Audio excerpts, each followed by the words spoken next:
Parbatta seat पर भी हम चर्चा कर लेते हैं। परबत्ता विधानसभा क्यों खास है इस बार और यहाँ पर किस तरह का मुकाबला देखने को मिलेगा, आमने सामने कौन चुनावी मैदान में नजर आ रहे हैं, परबत्ता सीट इस बार क्यों खास और कितनी खास बनती हुई दिख रही है रंजन जी? यहाँ परबत्ता की सीट बहुत खास हो गई है और इसलिए भी खास हो गई है कि पिछली बार जिसने लालटेन की लौ बुझा दी थी, इस बार वो लालटेन जगमग करने के लिए पूरे जोर शोर से लगा हुआ है। मैं जो अभी निवर्तमान विधायक हैं डॉक्टर संजीव, उनकी बात कर रहा हूं। उन्होंने आरजेडी का दामन थाम लिया है।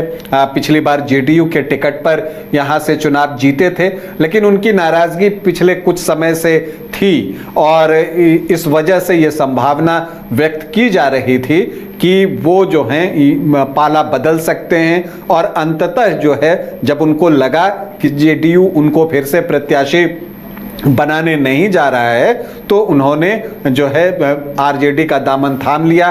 तेजस्वी यादव ने उनको न सिर्फ आरजेडी में शामिल किया बल्कि परबत्ता से टिकट भी दे दिया। तो जो पिछली बार दिगंबर प्रसाद तिवारी यहां से चुनाव लड़े थे और बहुत कड़ा मुकाबला उन्होंने डॉक्टर संजीव को दिया था, सिर्फ 951 वोटों से डॉक्टर संजीव 2020 में जीते थे, लेकिन दिगंबर प्रसाद तिवारी का जो टिकट है वो इस बार कट गया और यहां से आरजेडी के प्रत्याशी बनकर डॉक्टर संजीव जो है वो चुनावी मैदान में हैं। उन्होंने अपना नॉमिनेशन भी कर लिया है। दूसरी तरफ पिछली बार जहां इस सीट पर जेडीयू चुनाव लड़ रहा था, इस बार जेडीयू ने ये सीट छोड़ दी है और ये सीट जो है एलजेपीआर के खाते में चली गई है। और पिछली बार एलजेपी के टिकट पर चुनाव लड़े बाबूलाल शौर्य जो हैं उनको ही फिर से चिराग पासवान ने अपनी पार्टी का प्रत्याशी बनाया है। हालांकि कुछ दिनों पहले तक वो बीजेपी में ही थे बाबूलाल शौर्य, क्योंकि उस चुनाव के बाद वो बीजेपी में भी शामिल हो गए थे, लेकिन अब फिर से वापस वो एलजेपी में चले गए हैं और अब एलजेपी के प्रत्याशी जो है वो बनाए गए हैं। तो अब ये मुकाबला जो है वो बहुत कड़ा हो जाएगा और इसलिए भी हो जाएगा क्योंकि दोनों जो व्यक्ति चुनाव लड़ रहे हैं उनकी एक राजनीतिक विरासत भी रही है। अगर आप देखिए यहां से तो रामानंद प्रसाद सिंह के बेटे हैं डॉक्टर संजीव। रामानंद प्रसाद सिंह कौन? वो यहां से 5 बार चुनाव जीतने में सफल रहे हैं, तो उनके बेटे हैं डॉक्टर संजीव, तो एक उनका एडवांटेज है उनके पास। तो दूसरी तरफ बाबूलाल शौर्य जो हैं वो यहाँ के जो पहले विधायक थे त्रिवेणी कुंवर, उनके पोते हैं। तो इनका भी एक राजनीतिक इतिहास और विरासत जो है वो है। और बाबूलाल शौर्य की मां रीना देवी जो हैं सियादतपुर अगवानी पंचायत की मुखिया भी रह चुकी हैं, तो एक राजनीतिक परिवार ये भी है। और आपको बताऊं कि बाबूलाल शौर्य को ना अनशन गुरु कहा जाता है और उनको माना जाता है। तो एक मुकाबला यहां पर कांटे का होने जा रहा है। और पिछली बार जब आप देखते हैं कि जो हार जीत का मार्जिन है वो सिर्फ 951 वोटों का है, तो इसी से अंदाजा लगाया जा सकता है कि मुकाबला कितना कड़ा हो सकता है। हालांकि समीकरण एक बार फिर से यहां नए तरीके से जुड़ेंगे, क्योंकि पिछली बार अलग कहानी थी। दिगंबर प्रसाद तिवारी वैश्य समाज से थे, तो जो वैश्य वोटर्स आमतौर पर एनडीए को वोट करते हैं वो आरजेडी की तरफ शिफ्ट हुए थे। अब जबकि वैश्य कैंडिडेट जो है नहीं रह जाएंगे तो वो फिर से क्या वापस जो है एनडीए की तरफ लौटेंगे, ये देखना दिलचस्प होगा। इसके अलावा आप देखिए कि जो डॉक्टर संजीव हैं वो भूमिहार जाति से आते हैं और आपको बताऊं कि उन्होंने जो है ब्रह्मऋषि समाज की एक सभा भी की थी जेडीयू से इस्तीफा देने से कुछ दिन पहले। ब्रह्मऋषि स्वाभिमान सम्मेलन किया था और उसमें कोशिश की थी कि जो भी भूमिहार समाज से लोग हैं उनको उसमें बुलाया जाए, बड़े बड़े लोगों को, और वो सभा की थी और सरकार पर आरोप लगाया था कि वो भूमिहार समाज के साथ सब कुछ ठीक नहीं कर रही है। लेकिन यहां पर जो एक बात दिख रही है कि बाबूलाल शौर्य भी भूमिहार ही हैं, तो अब भूमिहार वोटरों में बंटवारा हो सकता है। तो ऐसे में एमओवाई के इक्वेशन के साथ भूमिहार वोटर्स में से कितना हिस्सा डॉक्टर संजीव को मिलता है और कितना बाबूलाल शौर्य को मिलता है, इस पर बहुत कुछ जो है वो निर्भर करेगा। लेकिन इसमें जनसुराज के प्रत्याशी का भी रोल होने जा रहा है। यहां से विनय कुमार वरुण जनसुराज के प्रत्याशी बनाए गए हैं, मंडल हैं, तो यहां पर मंडल वोटरों की संख्या अच्छी खासी है। तो अगर जो विनय कुमार वरुण हैं वो मंडल वोटरों में सेंधमारी कर जाएं तो जो है आपको डॉक्टर संजीव को फायदा हो सकता है, क्योंकि जो केकेडी है, जो हम कहते हैं कि कोयरी, कुर्मी और धानुक, ये आम तौर पर जो है वो नीतीश कुमार के नाम पर एनडीए को वोट करते रही हैं ये जातियां।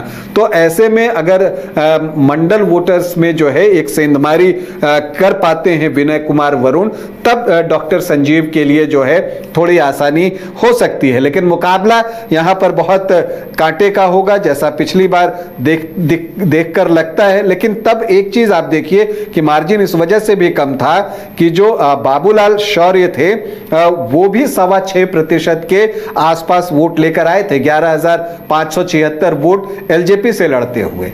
तो इसका मतलब यह है कि इस क्षेत्र में उनकी भी अपनी एक पहचान है, जो कि इस बार फायदा होगा, क्योंकि जब इसमें एनडीए का वोट ऐड ऑन होगा। लेकिन भूमिहार वोटर्स बहुत निर्णायक होंगे कि उनमें से ज्यादा संख्या किसकी तरफ जो है वो जाता है। हालांकि जो लोकसभा का चुनाव परबत्ता में जब खगड़िया का हो रहा था और उसमें जो परबत्ता विधानसभा की सीट है, तब यहां से एलजेपी आर के राजेश वर्मा को 53.74% वोट आए थे, 50% से ज्यादा वोट, और वो यहां से 33,193 वोटों से लीड लेने में कामयाब हुए थे। लेकिन तब डॉक्टर संजीव जो हैं वो जेडीयू में थे और तब भूमिहार वोटर्स पूरी तरह से एनडीए के पाले में थे। तो अब वही है कि ये जो 53.74% है, इसमें से कितना वोट जो है डॉक्टर संजीव खींच पाते हैं अपनी तरफ, क्योंकि जब लोकसभा के चुनाव में